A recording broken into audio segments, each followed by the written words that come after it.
All right, good evening. Welcome to the Planning Commission meeting of Monday, October 13th, 2025. I now call the meeting to order. It's time for the Pledge of Allegiance, and we'll have Commissioner Dixon lead us tonight. Thank you so much. Please address the flag. Repeat after me. I pledge allegiance to the flag of the United States of America and to the republic for which it stands, one nation, under God, indivisible, with liberty and justice for all.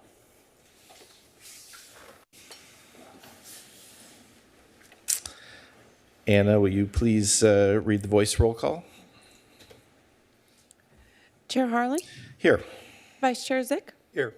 Commissioner Rojas. Here. Commissioner Klepak. Here. Commissioner Andrade. Here.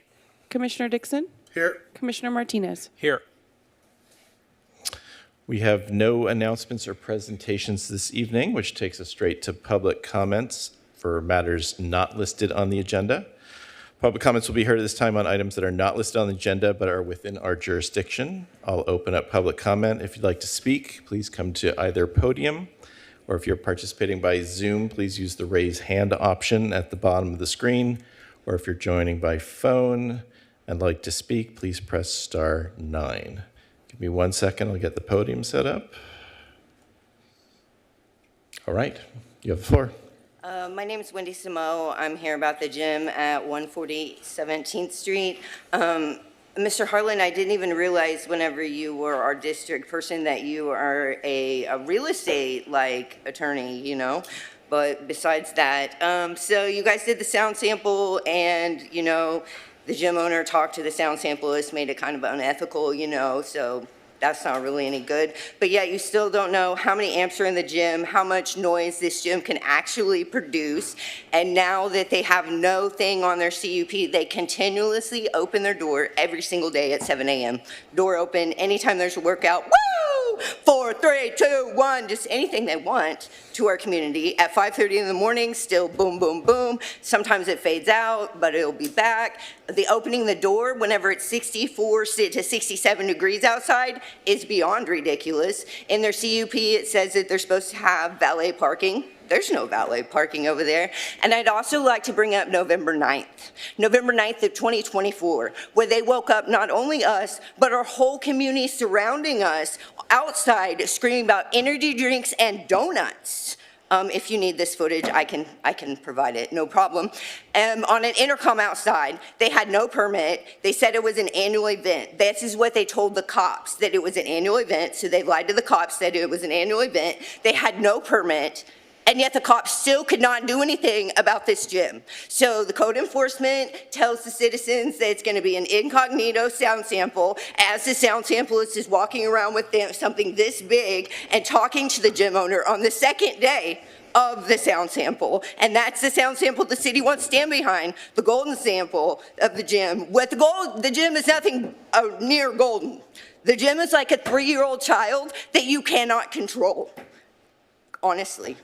And I'm just here to tell you guys that I moved back to Kansas City for 10 months because I couldn't take it anymore. I couldn't take the woo, 3, 2, 1, the boom, boom, boom, you know, because scientifically, if you're on the right frequency, you can mess with somebody's heartbeat with this bass that they don't have to control. And that's the problem, is my heartbeat goes up to like 160, and then I gotta take medicine because my heartbeat's at 160 because I got a gym booming bass at me and my heart's trying to match it. And it's a scientific fact. You can't deny it. And I'm just wondering when the city is really gonna care about the citizens on our street. It's not just me. The little girl had a lemonade stand, and her mom, I said, if I hear a woo one more time, and the mom looked at me and was like, oh, I know, the dispensary, talk to the security at the dispensary, they'll tell you how bad it is. Talk to people, I got new neighbors coming in. All right, thank you. Anybody else in chambers wish to speak? Anna, do we have anybody on Zoom or phone? No, we do not, Mr. Chairman. Okay, we'll close public comments. Now's the time for planning commissioners' comments and suggestions. Let's start to my right. Commissioner Rojas? I have no comments. Okay. Commissioner Klepak? Yes, this Saturday, the 18th, is Barktoberfest at Tewinkle Park. It is an event from 11 to 2. to promote pet adoption, and it also raises awareness for our city's animal services. So it's a family-friendly event. There will be food trucks and a DJ and a pet costume contest and also a vaccine and microchip clinic. All right, thank you. Commissioner Andrade?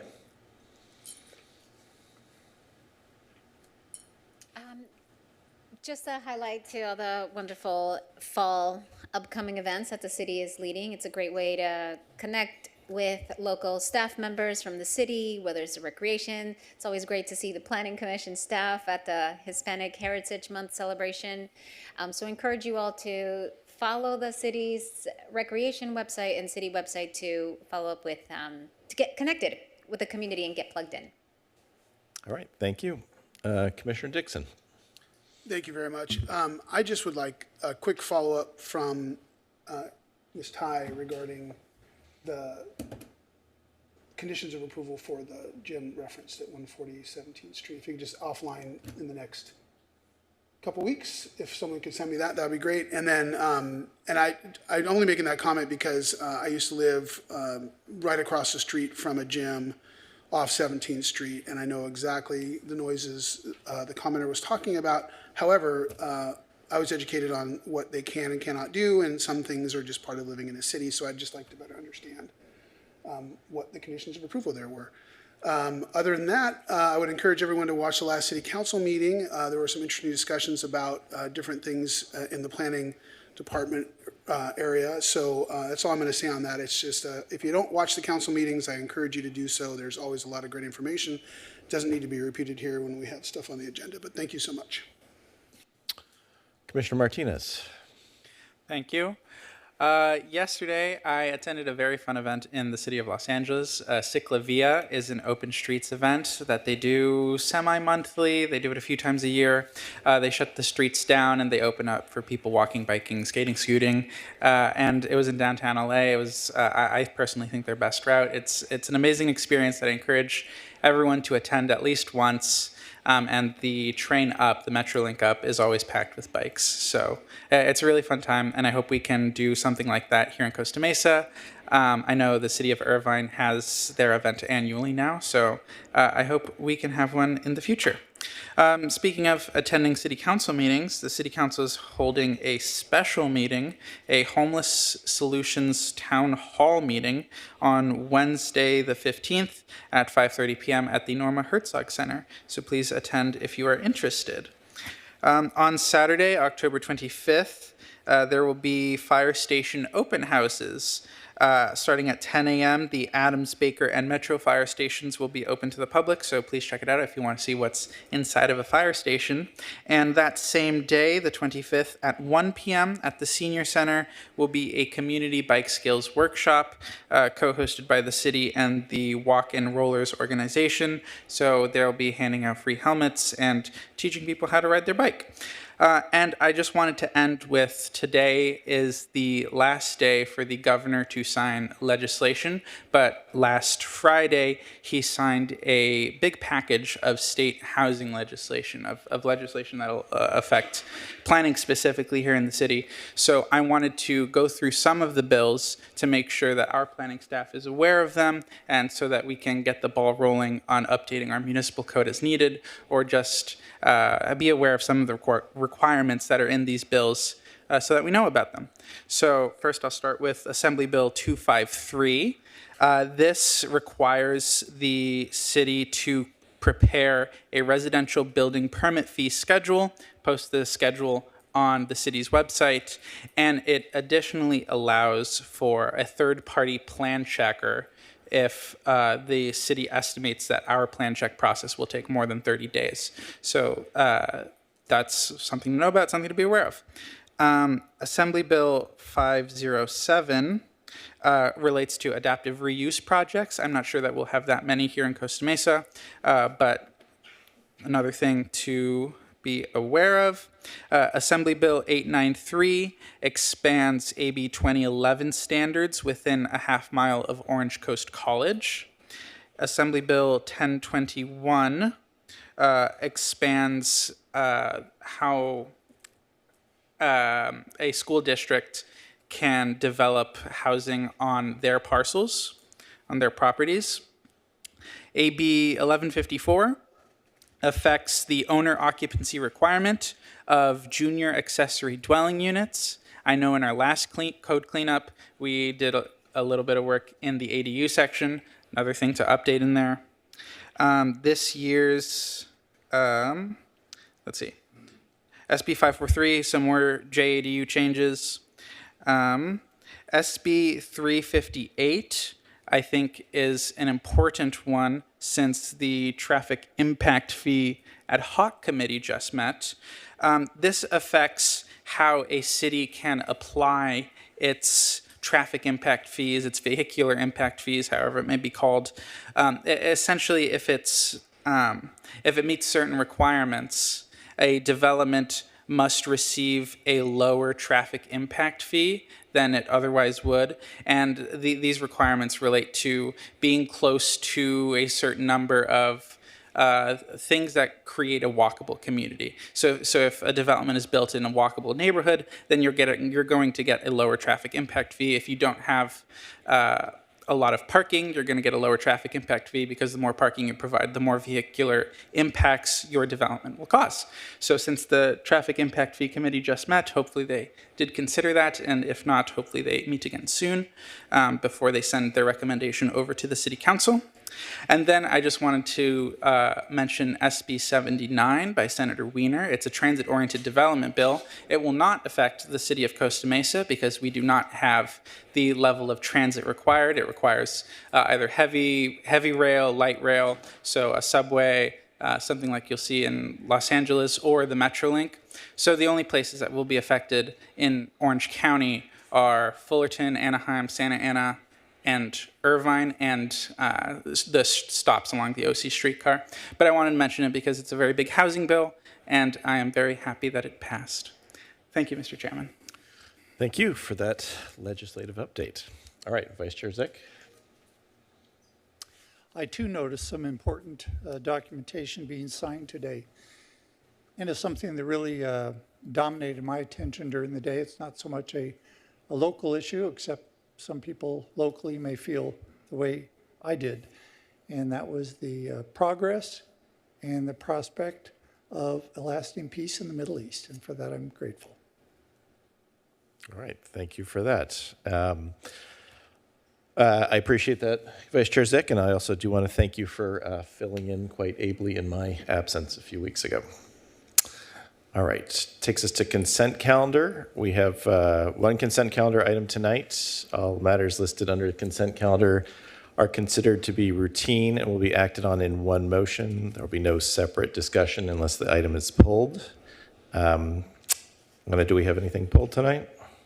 No, we do not, Mr. Chairman. Okay. Can I get a motion?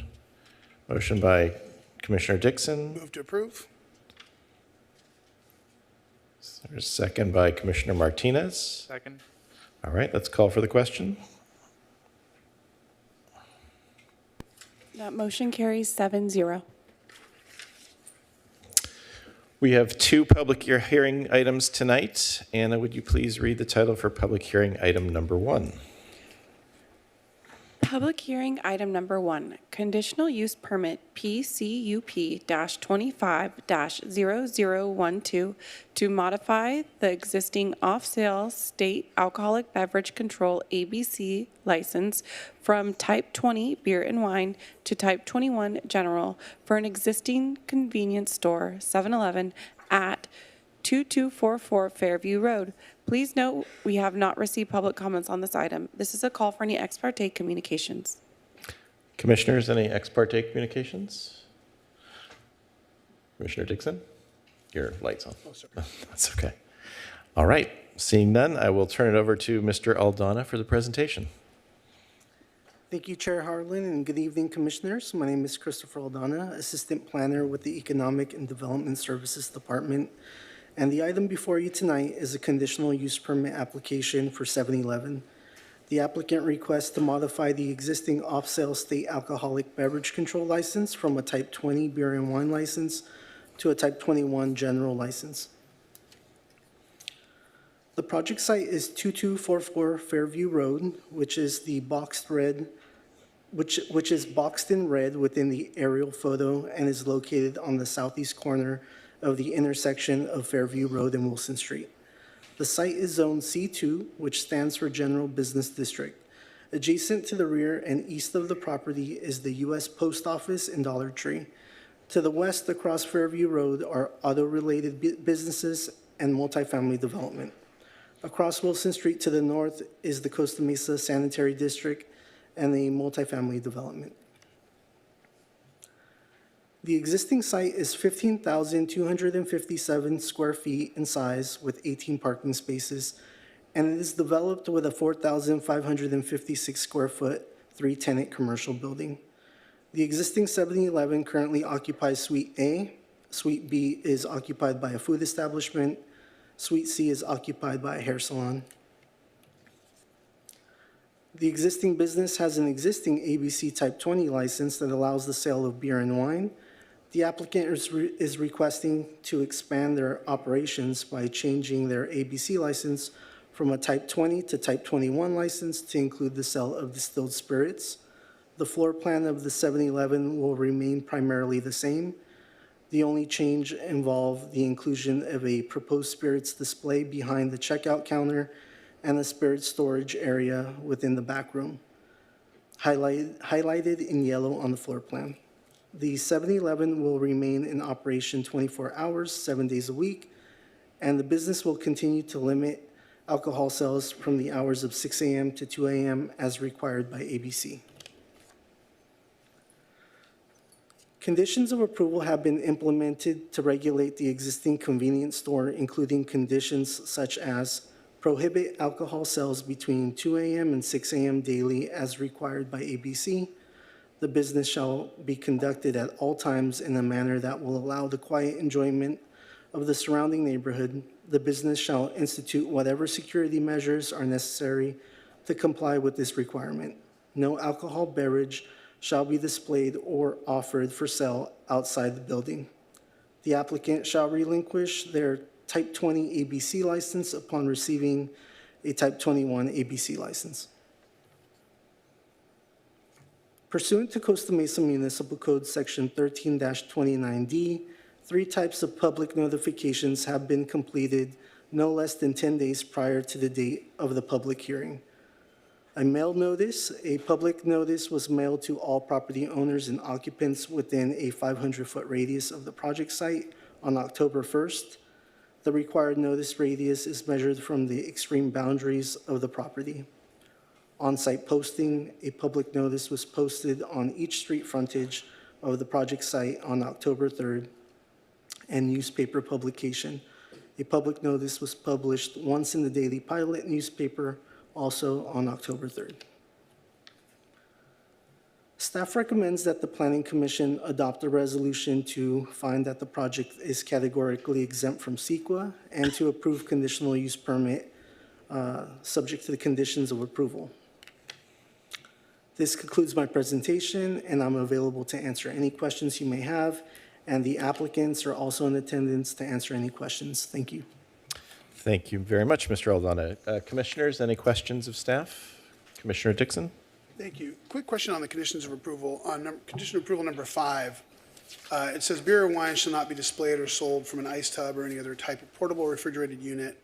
Beer and wine shall only be available within the approved walk-in, reach, and cooler. But the staff report talks about it being on display behind the counter. So I'd imagine if there's red wine or something like that, it's not going to be in a cooler, for instance. Is that something we'll need to amend to make sure that they'll be putting those things for sale behind the counter? And it also doesn't specify liquor in that one. So there's something we can do later, but I just wanted to see if that was your understanding as well, or what the intent of that condition was. That's a good point. It reads, beer and wine shall not be displayed or sold from an ice tub or any other type of portable refrigerator unit.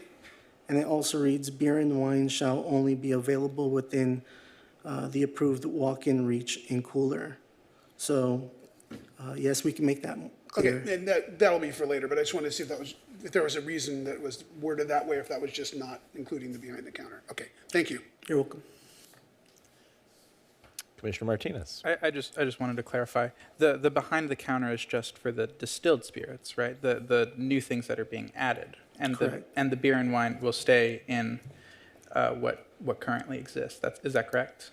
Correct. Okay, thank you. All right. Commissioner Andrade. Is there any distance requirements from one liquor store to another? Because I know that there's another one on Fairview and Avocado.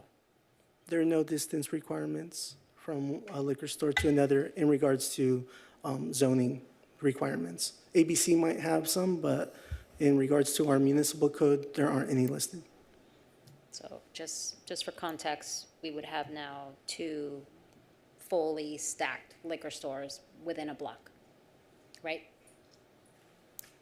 Right, because it'd just be right on Fairview, They will both, Wilson and Avocado are. they'll both be offering. The application tonight includes just a small display area behind the service counter that is serviced by the clerk and is not for the clientele as at a large, like a grocery store or something like that. Yeah, no, this is a liquor store that's right on the corner of Avocado and Fair that I'm referring to.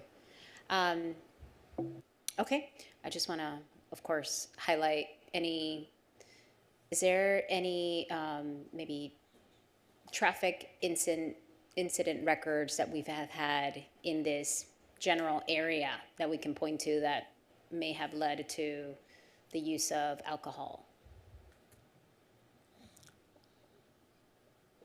So the police department did provide a request for service report for staff to review, and when they reviewed it, there weren't any alcohol-related arrests within the area. So no, there was no direct correlation or DUI arrests that we were able to find at this location. And they had no concerns about just the high concentration of 2 exact businesses kind of operating around in the same block? They didn't express a concern with that. Okay, thank you. All right, thank you. Any other questions? Okay. I will open the public hearing and ask the applicant or the applicant's representative if you'd like to come to the podium. You can state your name for the record. And also, if you wouldn't mind, just ask you if you've read the staff report and if you agree to the conditions of approval. Good evening, Chair, members of the commission. My name is Sherry Olson on behalf of 7-Eleven, and the owner of the 7-Eleven is here, the owner-operator. We do want to comment a couple that the commissioner brought up, a concern about the other liquor store, just kind of clarity here that we're offering a small amount behind the cash register, so we're in no competition with the liquor store. We're solely pretty much a market here. We're offering just a little alcohol behind our sales counter. So we're not going to be a liquor store. As for the other, we have a lot of security measures in our store. We have security cameras, quite a few of them in the interior, quite a few on the exterior, which can be accessed by the police department on an IP address. So they're able to go in and look at everything that's going on in our stores.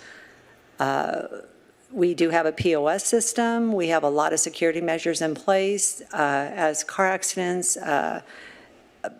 liquor runs or anything like that, we don't have any problems at our site, and we've been a good community neighbor. So we're, here to answer any questions, and if you want to say anything or. No, I'm good. So if you have any questions for us, we'd be more than happy to answer them. Okay, thank you, Ms. Olson. Oh, and we did read the conditions of approval, and we concur with them. Okay, thank you. Commissioners, any questions of the applicant? Commissioner Dixon. I work for a law firm, so I get caught up on details like this. So where is wine and beer currently displayed outside of the cooler? Is there any display outside? We do have a small end cap of wine, red wine, but that can be moved behind the counter if that's the commission wishes. Okay. And I'm sorry for not marking it, but it's not a huge area. It's just a very small area of just red end cap of wine, because obviously red is not supposed to be coolered, but Okay, thank you. That's perfect, thank you. Mm-hmm. Okay, Commissioner Martinez. Thank you. I read your applicant letter for the CUP, and I didn't see a date on it. And I want to know, when did you first apply for this permit, and what has the timeline been like? Okay, so we've held a beer and wine license for 27 years at that location. We have not applied for the full liquor license. The lottery just ended. We did not enter the lottery. We wanted to make sure that we went through this step first, because once we put a license into escrow, you don't get your money back. So we just wanted to take one step at a time and making sure that, you know, our first step was the city, and then our second step is the state. So when did you first apply for a CUP, for the CUP? Oh, it hasn't really been, yeah, maybe 3 months, maybe 2.5. Actually, it was a very fast process. Staff was excellent working with us. We had a little problem on our site, but we corrected it right away. Actually, this was the fastest process I've been in a long time. So I was really happy. Very good. Thank you. Thank you. All right, and Vice Chair Zick. I just have one question for Ms. Olson. And I'm not looking for a college course education on this, but I'm not familiar with the liquor license process itself. I'm assuming it's a one-time purchase price, because you indicated you had your Type 20 license for 27 years. And you indicated that you would have to pay for the Type 21 license. When you relinquish your Type 20 license, do you get money back from the state? Do you sell it back to them? I wish we did. No, the state is relatively inexpensive. You can buy a 20 from the state of California, and it's probably about $2,000. As for a Type 21 or a 47, which you would find in many restaurants, you have to buy from either, once a year, the lottery will offer licenses, and based on the population and the what's driving it out there would be how many they offer. So they might not offer any based on the population, but then if you don't get it from the lottery, you would have to go to the open market and purchase one from somebody that's selling a license. So time that we would purchase a 21, then we would relinquish our 20, and the count and that census tract would remain the same, because we're getting rid of the 20 and the 21 will stay. Understand that. Would you have the option of selling your Type 20 license to somebody? We could, as long as if you would sell it into a moratorium area, but not being in a moratorium area, they're really not worth that much, because you can go to the ABC and get it for $2,000 versus selling on the open market for $4, and they're going to go, well, we don't want that. I can go to the ABC for $2. Thank you for that. Okay, thank you. If there's any need for you to come back up to respond to any public comments, I'll give you an opportunity. All right, thank you very much. More Okay. questions for the applicant. So I appreciate in the report, it documented that the police department had mostly responses to the general area, responding to homelessness issues, just in the general area. And again, I'm a neighbor. I'm a neighbor of the 7-Eleven. I have frequent it quite a bit. And so I am privy to the unhoused neighbors that are in the general area. So just as unrelated to the application, but just to learn, how are some ways that you could continue to be such a wonderful neighbor and maybe support the local unhoused neighbors that are in that area? I think I'll let him answer that question. I'll let the owner, because he's there all the time. And I do know that on a corporate stance, our goal is to not aggravate any homeless occupant. We move them along and ask them to please, leave the property, being as nice as we can. Sometimes I'll give them a cup of coffee and let them go down the street. So we do different things. We played music. Sometimes our neighbors don't like it as much. So we try to be respectful to our neighbors as well. But there's a lot of different things that we can do. Walk the parking lot on an hourly basis and making sure that nobody's hanging out, the parking lot's kept clean. And we do that, and we encourage that for our employees. And, I would love to just share just these little business cards of information for resources for this community. You don't have to do anything, just hand it to them. Here, this is information on where you can get help, full stop. Since it sounds like you're already engaging them, I so appreciate you showing them a little decency and respect by offering them a warm cup of coffee when you can. So I greatly appreciate being such a wonderful neighbor. Thank you. Yeah, thank you. All right. Any more questions, commissioners? Okay. All right. Thank you. Thank you. I'm going to open the public comment portion of the meeting. If you'd like to speak, I don't see anybody in chambers, but Anna, do we have anybody on Zoom or by phone? No, we do not, Mr. Chairman. Okay. I'm going to close the public comment portion of the public hearing. Commissioners, do you have any other questions? Okay. I'm going to wait for Commissioner Andrade.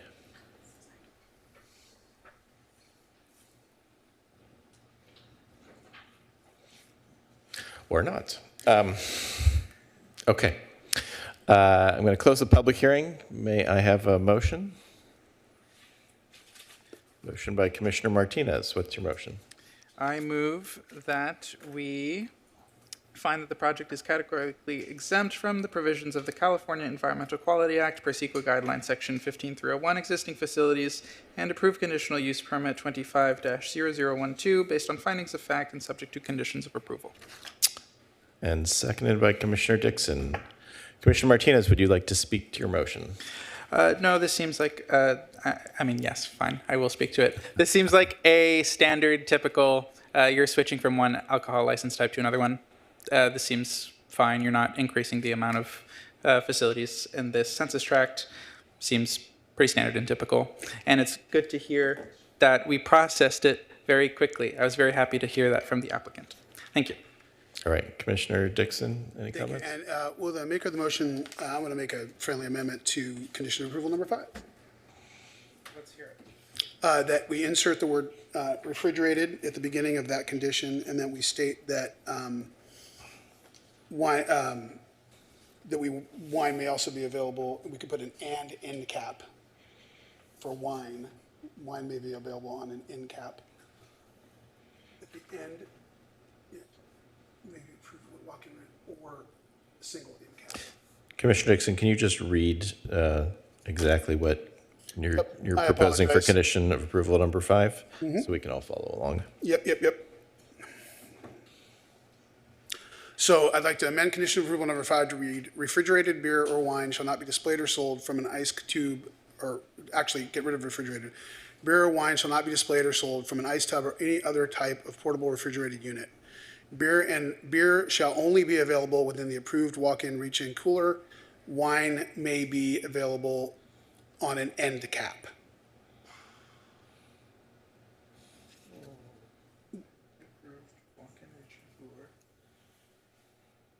Can I get staff opinion? And then distilled spirits shall be displayed as described in the staff report. I would suggest amending distilled spirits shall be displayed behind the counter as Okay. noted in the staff. Sure. But it's just, I want to include that end cap because red wine shouldn't be in the fridge. That's all. And I know I've been in there a bunch of times. I've seen that end cap. I just want to make sure that we're not limiting them. That's all. And just in general to the motion, I go to Frank's Philadelphia a lot, full disclosure. I've been to that 7-Eleven many times. It's very clean. It's very well run.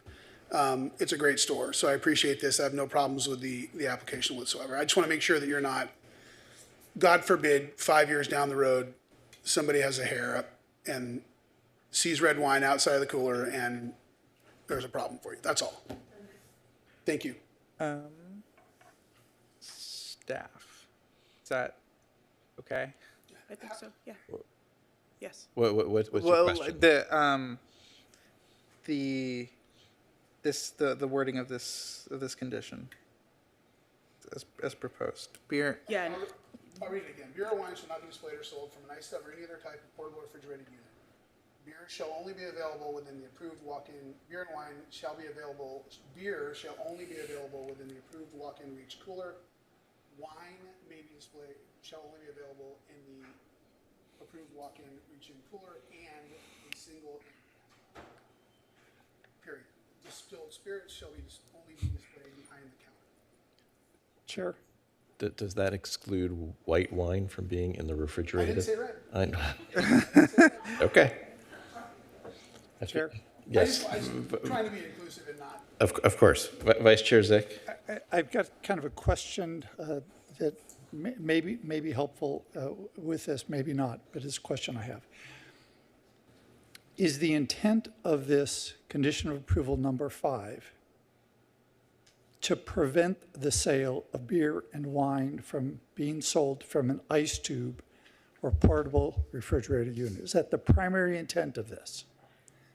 And in furtherance of that intent, then you clarify and say that you're expecting to see the beer and wine, refrigerated beer and wine really, to be sold only from the approved walk-in. You're not saying, there's a question, you're not saying with this condition of approval that you do not allow beer or wine to be sold unrefrigerated on end caps. Is that correct? Yes. So from a staff standpoint, I'm simply understanding that the first sentence in that condition is really what you're not allowing. Correct. Okay, so I don't know what Commissioner Dixon's desire is, but it seems to me that what we want to be allowing the merchant to do is to sell refrigerated beer and wine, if they want, only from the approved walk-in cooler, and unrefrigerated beer and wine, if they want, from anywhere else in the store, which might be an end cap. Right. And my understanding was that they were not having beer just stacked up. But maybe they want with the that. floor. But Right. maybe they Okay, want that. that's fine. And your condition sounded like it might preclude that. Okay. And that's all I'm trying to address. So maybe we just say, you shall not have refrigerated beer or wine coolers or tubs, except for the walk-in cooler. That's kind of what condition of approval number 5 says. Right. Yeah. What it doesn't expressly say is you can sell unrefrigerated beer or wine. That's the only thing it doesn't say, and maybe that's implied. And what I didn't see in these conditions of approval was we typically will sometimes have one that say the business shall be operated as a manner described in the staff report. I didn't see that, and so I may have missed it, and so that's why I'm clarifying. And so I'm perfectly happy with Vice Chair Zick's, suggested amendment, which is simply to prohibit the use of the coolers or any other refrigeration outside of the walk-in, reach-in coolers. Is that where you're going with that? I thought that where the vice chair was going with that was removing the second sentence of that condition, but I don't know if that's entirely Fine with me accurate. too. I was going to Vice Chair. suggest just eliminating the first sentence. So, Oh, Well, you could, okay, yeah, wordsmithing, we love doing that. If you Yes. were to say Chair, beer and wine shall only be available in the approved walk-in or reach-in cooler or unrefrigerated elsewhere in the store. Director Tai? Chair, if I could try to organize this discussion.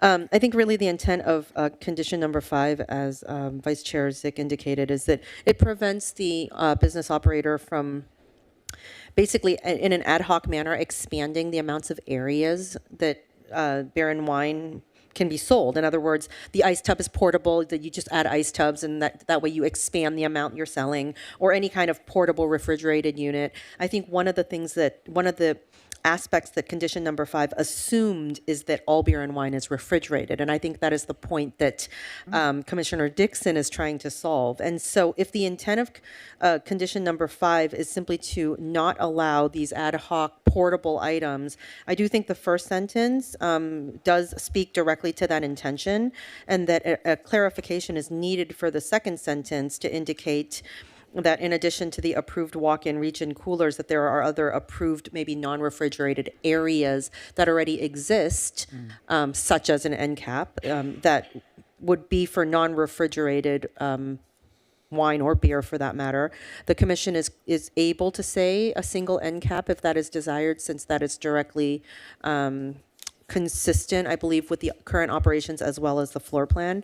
And then if there's another sentence that wanted to be added on about distilled spirits being sold behind the counter, that would also be a suitable addition that does not compromise the intention of condition number 5. So just trying to maybe organize some of the thoughts there. Thank you. I just wanted to add on to that first sentence that's noted in the condition is directly verbatim from the code requirements too. So it's reiterating a code requirement, but it's not specifically a condition of approval for this project.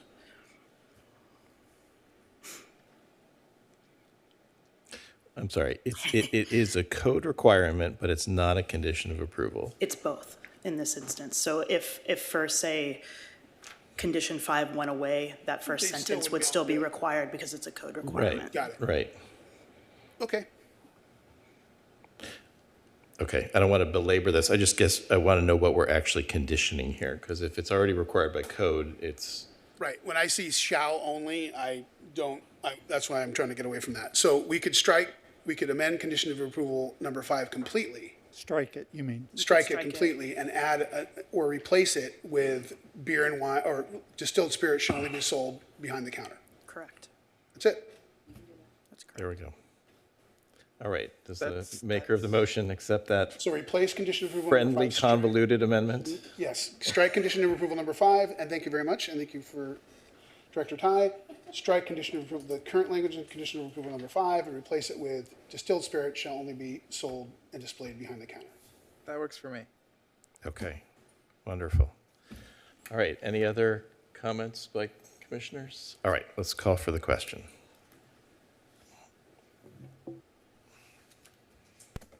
That motion carries 7-0. Okay, great. All right. That decision is final unless appealed to the city council within 7 days.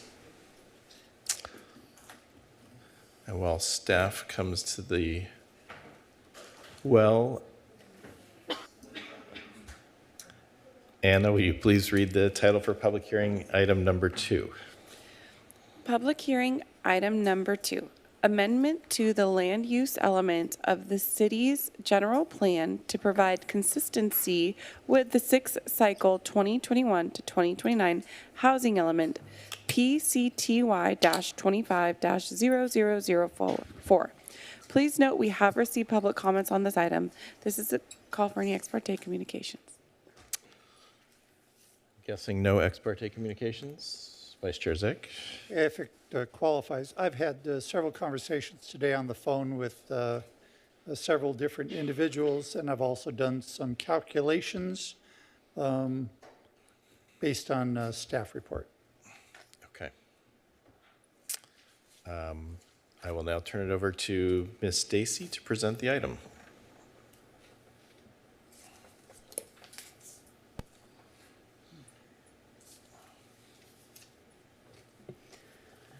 Thank you, Chair. Good evening, Commissioners. My name is Melinda Dacey. I'm the Principal Planner with the City of Costa Mesa in the Economic and Development Services Department. With me this evening, I have Anna McGill, Planning and Sustainability Manager.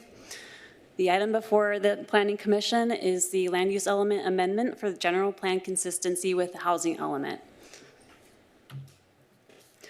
So the agenda for the presentation this evening, we will go over the background and timeline of the housing element and the process and why we are here, review of the draft land use element updates, next steps, and then recommendation. So the 6-cycle housing element is one of the 7 state mandated general plan elements. It is an implementation plan for the city's Regional Housing Needs Allocation, or RHNA. The state requires that this element be updated every 8 years. And currently, the city is on the 6th cycle, and we have a RHNA allocation of 11,760 units. The housing element establishes the plan through various programs consistent with state law, and the city has 47 programs to implement within the housing element.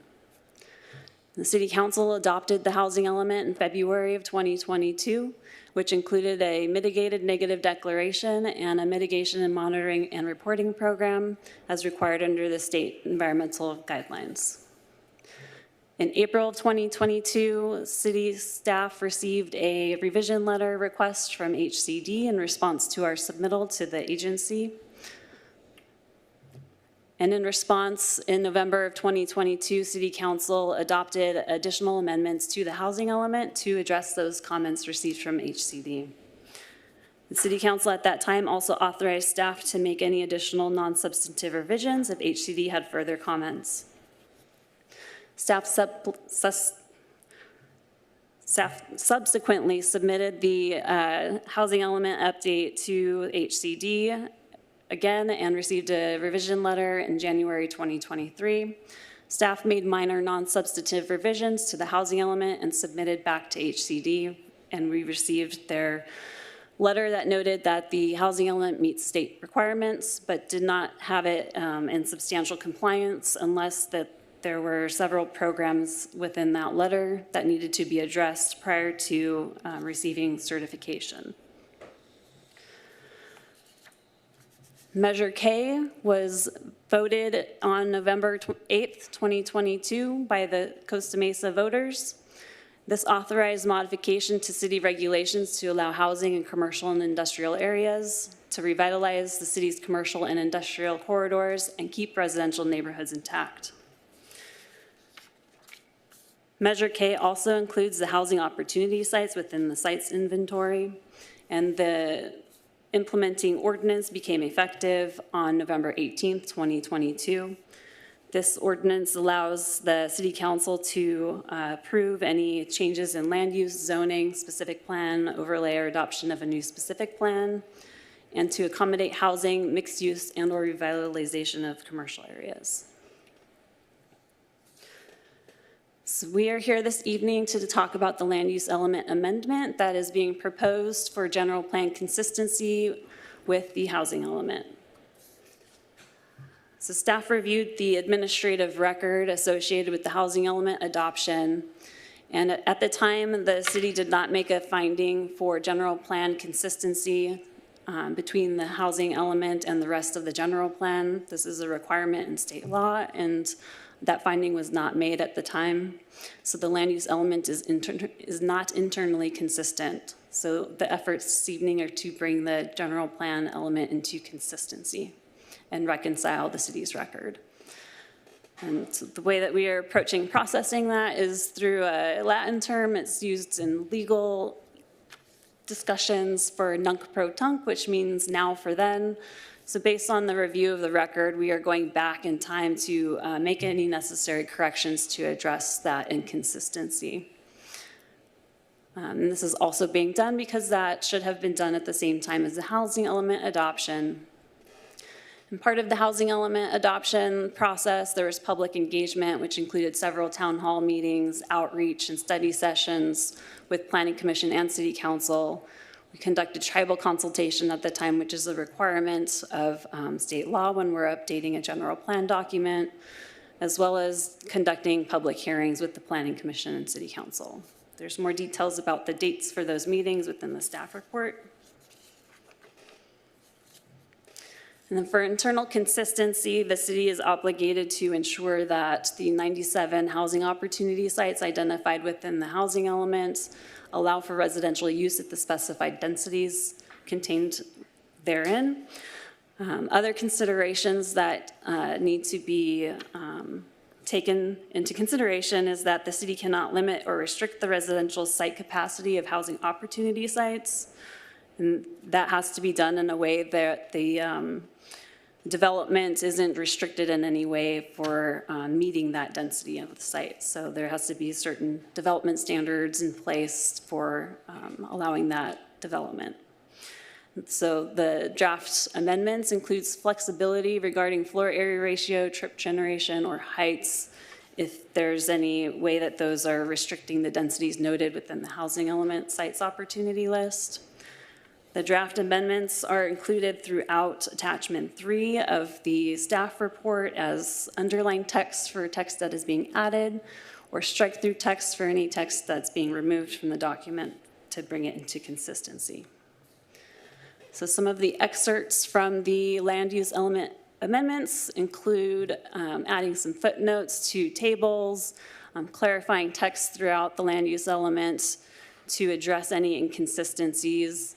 An example that was provided in the staff report and on the slide here is a figure for a housing element site that specifically noted that there's no residential use permitted on that site. However, this is a housing opportunity site. It has got a unique identifier within the list of 137, 138, and 139. And that allows a residential density of 90 dwelling units per acre. And so all of these amendments that are proposed within the staff report and attached exhibits are to align the land use element with the housing element. So part of the review of the request this evening is the environmental determination under the California Environmental Quality Act, or CEQA. Staff reviewed the prior environmental documentation and found that additional analysis is not required under state CEQA guidelines, section 15162, and that the adopted mitigated negative declaration, the mitigation monitoring and reporting program, analyzed the housing opportunity sites from the housing element, and that the land use element updates are for consistency with the housing element.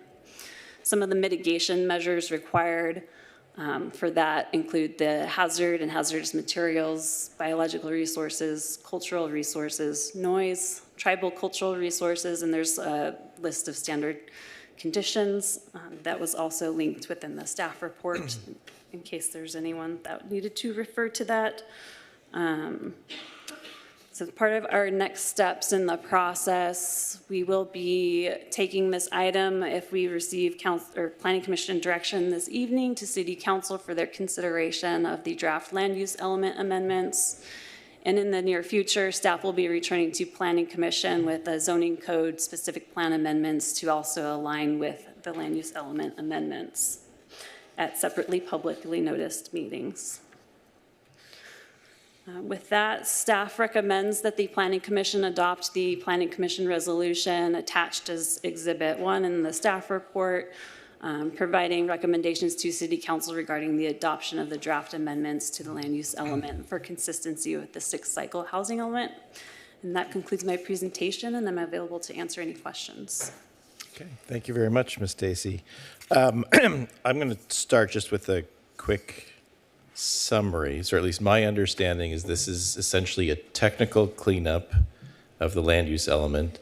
All of the substantive analysis was already done in the housing element. This is just intended to memorialize some of that analysis and make sure it's in the right places in the land use element. That's correct. Okay. Commissioners, any questions of staff? Yes. Commissioner Andrade? I just want to check in on the public comment that we received regarding notification. If there's any validity, comments, feedback on that.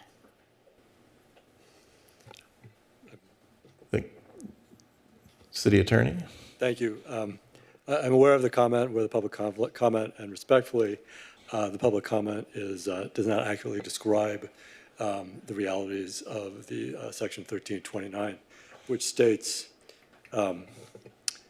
mailed notice shall be mailed to all property owners and occupants within a 500-foot radius of the project site, except for applications for the construction of a building 150 feet or more in height.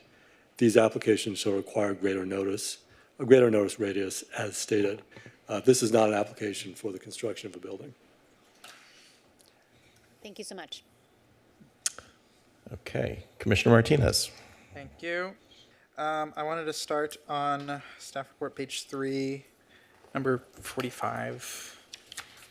The last sentence on that page, I'll just read it. The draft updates to the land use element remove reference to the residential use prohibition in addition to allowing flexibility to modify the FAR and DRIP budget as the city is unable to restrict the site capacity. What does that last part mean, unable to restrict the site capacity? So that is in regards to the context of the Segerstrom Home Ranch site on those amendments for that specific update in the land use element there. And essentially, there's the obvious no residential use is permitted in the land use element where that is a housing element site. So we do have to remove that restriction from the land use element to allow the residential site capacity to take place on that site, as well as any kind of development standards that need to be implemented. So we do have the ability to provide some type of input on the development if that does come through that process. We just can't limit the density and capacity noted within the housing element for that site. Okay, so just to clarify, we can restrict the site capacity, it just has to be within housing, it has to meet housing element standards. Yes? Yeah, it has to allow up to the density prescribed in the housing element. So you could, and we're planning to do as part of the Neighborhoods for All process, come back with objective standards for these sites, but they have to allow up to 90 dwellings to the acre, 60 dwelling units to the acre, whatever the housing element states. Okay. If we go to slide 11, you'll see the language that I'm talking about that is also on page 211. It mentions, it's the new text, unless reductions are needed to accommodate the residential site capacity identified. Would we want reductions in trip capacity, or wouldn't we want more to allow for more development? Yeah, so the trip generation or floor area ratio, if you reduce those, it's typically limiting the development more. So staff would propose amending the language from reductions to modifications. Unless, and that would be the same for page 216, correct? Yes, that's correct. Okay. Plus, let me just make a note of that.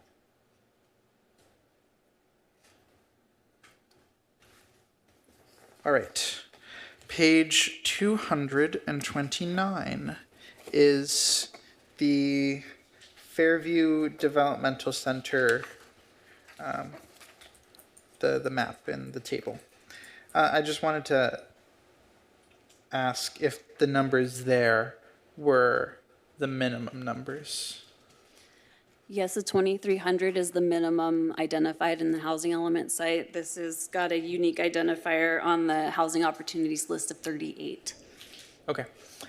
And I wanted to end with a process question. If we had done this originally in 2021, we would have done this with the housing element, right? Okay. And then would we have done the subsequent part, the updating of the zoning code and the specific plans or overlays, would that have also happened at the same time, or would it have happened after, like what we're planning on doing now? It depends. So generally speaking, some cities choose to do the rezonings when they adopt their housing element, if they're succinct enough and easy enough to get done in that timeline. Obviously, at that time, we were very much up against the deadline. So when I'm looking at the documents and materials, what I read from that is that we were trying to get to that timeline quickly with the intent that we would do the rezoning program shortly after. So now we're making those corrections to make sure there's that consistency, and then we'll follow up in 2026 with those objective standards that would apply to housing projects in the housing element and then in the Measure K sites. Yeah, just a brief add-on to that. At the time that the city adopted the housing element, completion of the rezoning, just from a planning commission to city council standpoint, would have been severely limited because of Measure Y. And so actually the Measure K had to happen first before the city could kick off the rezoning effort. And that's why there's a separation in timing as well. Thank you. That makes sense. And then I wanted to ask about timeline for our next steps, for zoning code updates and for overlay updates, and if it's being done concurrently with the neighborhoods where we all belong, or if these are now two separate, completely separate things.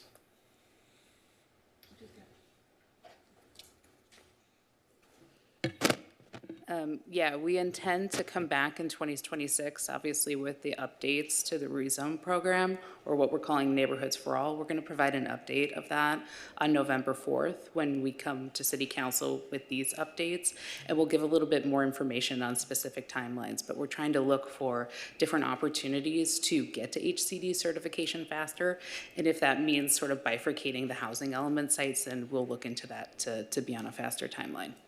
Okay. And then I was made aware of a letter from HCD that said we are in violation of our housing element from August. Does this address that at all? Does it assuage any of their concerns, or is that letter also a completely separate thing that we need to get to fixing? I can take that on. So the letter from HCD, it does indicate that the city is past deadline on its housing element certification, so that is true. It's actually during the Neighborhoods Where We All Belong process where staff was working very intensely with our consultant team in evaluating all of the city's legislative history, all of the city's zoning documents to put together basically the to-do list that we realized this step had not been accomplished. And so while this step is integral to us completing the adoption of the housing element from several years ago, that isn't directly related to the HCD letter. But we are giving our full attention to that letter as well. Thank you. Good to hear. Thank you. Okay, Vice Chair Zick. Thank you. I think I'd like to start, I might bounce around, but I want to start with the question following up Commissioner Martinez. So I'm on page 230, which was a page he referenced where it showed total units 2,300. His question was, is that minimum? Your answer was, yeah, that's a minimum. But on that same page, it also shows dedicated open space is 25%.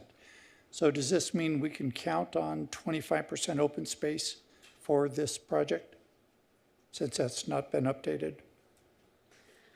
The Fairview Developmental Center specific plan is still being processed right now. Once there's more known information about what the open space will look like at the end of that process, then the land use element will need to get updated again to correct that any kind of discrepancies between the specific plan and the land use element. So with that answer, sorry, I appreciate that answer, but with that answer then, this number 2,300 could say 1,000, it could say 558, it could say anything, and the answer that you've given would be applicable to correcting that number as well, correct? If that lesser number is the number of residential site capacity identified in the housing element, yes, but the minimum identified is 2,300. Understand, but that number could certainly change, just like you're indicating the 25% open space number would change. Well, sorry, if I may, through the chair, just to clarify, the recommendation that the Planning Commission gave on August 25th was 4.26 per thousand. I also discussed that with the Parks Commission last Thursday, and that actually is a higher requirement than the 25%. Oh, yeah. That's what we intend to take to the City Council as part of your recommendation to embed into the specific plan.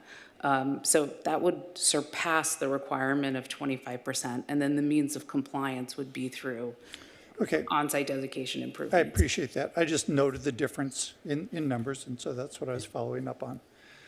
All right, so I've got a couple questions about the certification of the housing element. So you mentioned there were 47 programs that comprise that. I have a series of questions that really focus on the RHNA allocation component of that. So we have this, or you have this, a document, as you said, of 97 sites that totals 16,000 units, well above the 11,760. And I'm going to guess that the mere completion of this document as is does not satisfy HCD when it comes to RHNA. We can't say, we're done, we met RHNA, correct? Okay, so there's an expectation then that we rezone these sites. So let's say we rezone all these sites with these densities and the elements of the development that you've highlighted, like no height limit, et cetera. And we rezone them all. At that point, we have not met our obligation with regard to RENA, correct? If nothing gets built, but that's all we did is rezone, we're not done. We haven't satisfied HCD. Is that also correct? No, our obligation is to plan for the number of units, but we don't have the control over a developer actually building the units. Got it. So if at the end of this sixth cycle in 2029, HCD says, how'd you guys do? We said, well, we did a wonderful job of planning, 11,760. We actually planned 16,000. We rezoned all these things. Unfortunately, nothing got built, but give us an A+ because it was a great plan. Would HCD say, well, you met your obligation. We know you don't build anything, but you did a plan, so good job. Is that satisfy RENA and HCD? It's the means by which they would allow us to, or it's the means by which they would certify our housing element and say it's in compliance. There are some future implications if those sites that we've identified don't get used and built for housing. So you're able to use those sites for 2 cycles, and then if they still don't get built, there's additional implications like they might be by right sites or more flexibility for a developer to develop on them. But when HCD says, we say through RENA, we want 11,760, do they count towards our credit simply by having them planned and zoned, or do we only get them counted once they're built? So they are tracking yearly the number of units that are being built. And that is something that we report to them yearly, as you know. But in terms of getting certified, it is only the planning for it. So nothing needs to be built in order to satisfy HCD in terms of our obligation. We just plan it, we rezone it, and if it never gets built, that's not a problem. Well, it's a nuance, but satisfy is a little bit of a difficult word to respond to because obviously their goal is to support and prioritize housing. So ideally, they would like our programs to reflect encouraging more production of housing. So if we're reporting through our housing element cycle that we're not building to our RENA or anywhere to that capacity, they would continue to encourage us to expand our housing element programs to find new ways to promote housing. Okay, and encouragement never scares me. Encouragement's fine. Penalties scare me. Encouragement, that sounds good. I'll encourage people all day long. No obligation there. And so in 2029, again, assuming nothing gets built, now we enter the 7th cycle. Would there be likely a new RENA allocation the city gets? Chair, if I could? Yes. If you don't mind. Director Ty. I wanted to add a little bit more of a context to the question about what happens when a jurisdiction does not accomplish, facilitating construction of, housing on those RENA sites. As part of, I'll give you an example, actually it's not even an example, I'll just recount some history. As part of the 6th cycle housing element, one of the parts of the housing element is an analysis of your 5th cycle housing element and how effective your housing programs and your zoning and your internal protocol procedures, fees, process, et cetera, how effective all of that was in accommodating new housing. And through that analysis, the jurisdiction is essentially reporting to HCD everything that goes into, at least everything within the government's control, within that jurisdiction's control, that goes into affecting possibly whether somebody develops or not. And if the sum of the total is that nothing got developed in that jurisdiction, then everything that made up that total will then also be under review as possibly needing refinement, updating, streamlining, improvement, et cetera, in that next cycle housing element. And so when asked about what ramifications there are when nothing is built, that is the ramification, is that all your elements, your internal processes, rules, regulations are reviewed to ensure that none of it becomes an obstacle to constructing housing. So I don't know if anybody would consider that a penalty, but certainly that sheds light and attention on what needs to be improved, and that gets factored into your next cycle housing element, thereby not allowing jurisdictions to somehow prevent things from being built. But I just wanted to walk through what happens if we were to report that nothing was built in a certain housing element. And I hope that helps a little bit. It does. I think that might have been the answer to the question that I was just trying to formulate. So I'll do it again for clarity and see if I understand your answer. So in 2029, we get to that point, not a single unit has been constructed. We did not accomplish any construction. I'm assuming, for sake of argument, assume that there's another RENA allocation given to Costa Mesa of 1,000. Would we now be on the hook for 12,760 units? Yes, that's correct. It would be additive. Good, thank you. And I'm asking these questions so I know, so I'm clear what we're trying to accomplish. Not just a paper plan, college try. We have to get this 11,760. It has to be a realistic, achievable plan, correct? Okay. You referred to a term, and Measure K refers to Measure K sites and then housing element opportunity sites. Are those two different things? Measure K sites and housing opportunity sites, are those two different things?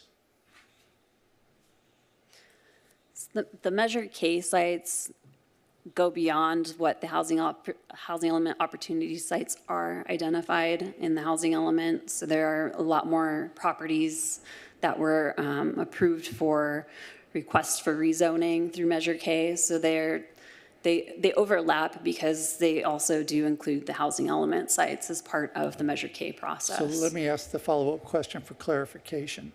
Would I find every single housing opportunity site within the Measure K sites? Yes, that's correct. Okay, and that's 97 of them, correct? Got it. And then my last question, I think, at least at this point, if there was a new site that somebody suggested over coffee to a council member, they said, hadn't thought of that one, let me check. Nope, it's not on our list. What would be the process? Could there be a way to get it added to the Measure K sites?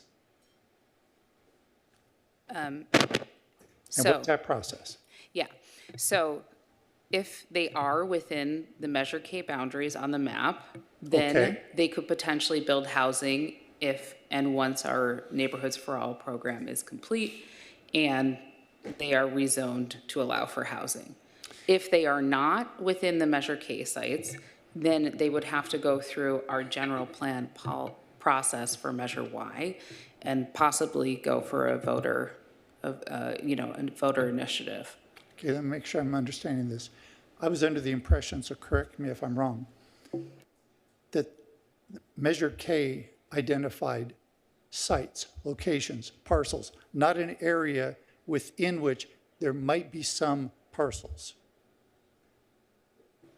Yes, that's correct. That's what I'm intending to say. So if the site is a Measure K site, but by definition, somebody says, hey, how about this area over here? It's not on this list. By definition, it's not a Measure K site. oh, if they're not included on the Measure K map, then they would be subject to Measure That'd be the only reason they'd be talking Y. about it over coffee. Yeah, then they'd be subject to Measure Y. Well, okay, let's clarify. Housing element sites, right, can move forward with an application in line with the housing element capacity and densities. Got it. And part of this effort is clarifying, memorializing that. Measure K sites that are not housing opportunity sites are part of the Neighborhoods for All process. They will come back to council for consideration next summer. And at that point, an applicant could move forward with a housing project. Okay, so you confused me a little bit, and that's okay. I confuse easily. We have things in this document that say, for example, Height, not a problem.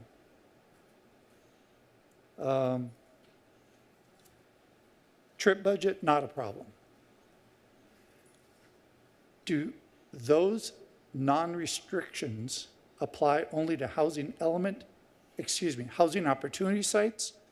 Or so they do not apply to Measure K sites? Correct.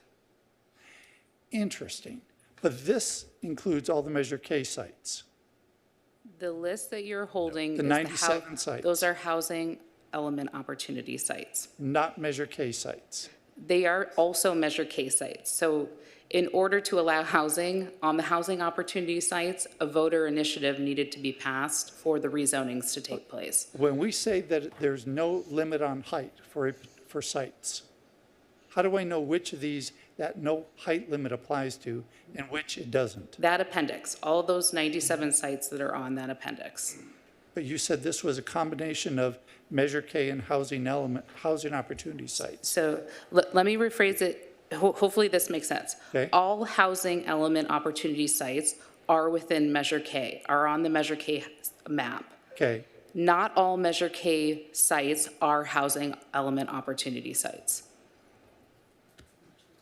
Okay. So Measure K is the much larger envelope Right. of what we're allowed to plan for housing. Right. And the housing element opportunity sites are the 97 sites to accommodate that 11,000 RENA. Got it. So this does not include all the Measure K sites? Correct. Okay. Sorry, it took a long time to get to that point. Got it. And so these things about no height limit restriction, et cetera, does not apply to all the Measure K sites. It only applies to the housing opportunity sites, which is a subset. That's correct. And then if I could just add one more sentence, and that Okay. is why. Remember, I'm a slow student. That's why throughout the land use element, the red line text in references toward accommodating, whether it's density, floor area ratio, height, trip generation standards, all of those sentences are qualified for housing opportunity sites identified within the site's inventory of the housing element. And that phrase is found throughout all of the red lines to be very clear that the scope of tonight's request is to apply to the housing element sites only. Got it. And that does help clarify. All right. Since I'm on a roll, I've got a couple more questions for you. And on page 189, this one puzzled me a bit. Page 189. Here's what puzzles me, and I'm sure there's a simple answer. I'm looking at table LU4, and I'm specifically looking at the second row on population. And I see, by comparison, the population growth from 2000 to 2010 was 1.1%. The table doesn't show that. That was a side calculation of mine. The growth from 2010 to 2020 was 3.6%. Again, side calculation of mine. And then we go to 2040, and the growth from 2020 to 2040 is about 2.2%. Here's my question. If we build 11,760 units at an average occupancy of 2.6, we have over 30,000 new residents, presumably by 2029, the end of the sixth cycle, not even 2040, another 11 years out. That's an increase of 26%, over 26% population. Yet this table says by 2040, we're only anticipating another 2%. So why doesn't this table show what we're actually forecasting in our planning?